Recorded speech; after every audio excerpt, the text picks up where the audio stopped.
वक्त किसी का मोहताज नहीं और दौर हमेशा एक जैसा नहीं रहता, सब जानते हैं। दौर बादशाहों का दौर था, गजब बेमिसाल दौर था बादशाहों का। और बादशाहों के दौर में हमारे मुल्क ने, हमारे देश भारत ने, हमारे भारत मुल्क ने विदेशों में भी अपना नाम कमाया। भारत हमेशा सोने की चिड़िया कहलाया बादशाहों के शासनकाल में। बादशाहों के शासनकाल में हमारे मुल्क में ऐतिहासिक इमारतें कायम हुई, आज भी बेमिसाल के रूप में जानी जाती है। चाहे वो ताजमहल हो, लाल किले हो, चाहे कुतुब मीनार हो, बेमिसाल है। और हमारे बादशाहों का शासन भी बड़ा बेमिसाल था। अगर किसी अन्य मुल्क ने धार्मिक स्थल पर कब्जा कर लिया, चाहे वो मानसरोवर, कैलाश पर्वत हो,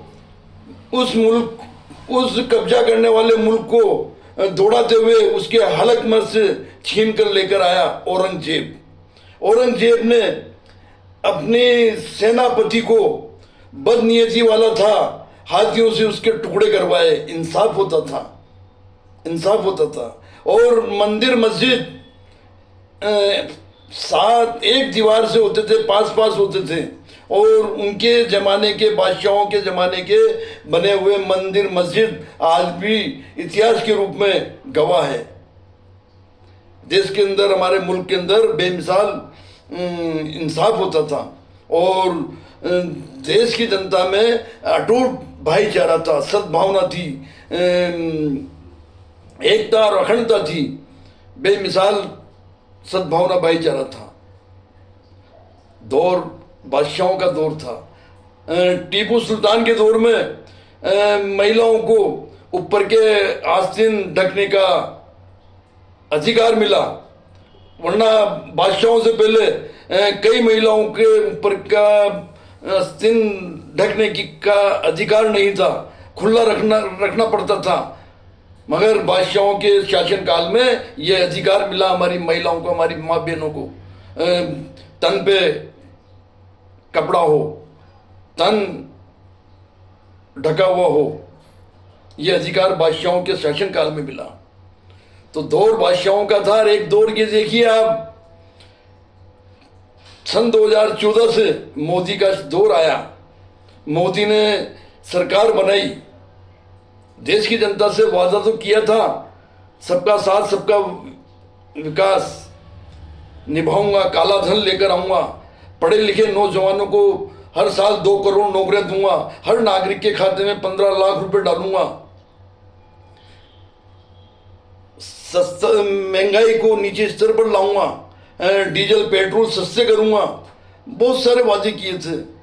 मगर अब पता लग रहा है कि वादे पूरे क्यों नहीं किए गए, क्योंकि सन 2014 से भारत के मतदाताओं की चोरी कर करके सरकार बनाई गई है, पंचायत से लेकर केंद्र तक। तो ये देश के पढ़े लिखे नौजवानों को यही तो कहेंगे कि नौकरी मांगने के बजाय पकौड़े तलो। ये भी एक दौर है, मोदी दौर है। देश की जनता को समझना चाहिए और इसका खुला विरोध करना चाहिए कि मतदाताओं की चोरी हो कर करके सरकारें बनाई गई हैं। इसको बेनकाब हो चुके और भी आगे बेनकाब करो और इनको सत्ता से हटाने का काम करो। देश आपका, हमारा, हर भारतीय नागरिक का है। और हिंदू, मुस्लिम, सिख, ईसाई, हम एक दूसरे के बगैर अधूरे हैं। हम एक दूसरे के बगैर अधूरे हैं, हम एक दूसरे के भाई हैं। इनको सत्ता से हटाने का काम करो, क्योंकि ये भारतीय संविधान हमें ये अधिकार देता है। इन्होंने भारतीय संविधान हमें बसाने का अधिकार देता है, इन्होंने उजाड़ने का काम किया है, देश को बर्बाद करने का काम किया है। देश को अगर सुरक्षित चाहते हो तो इनको सत्ता से हटाओ मेरे दोस्तों। धन्यवाद।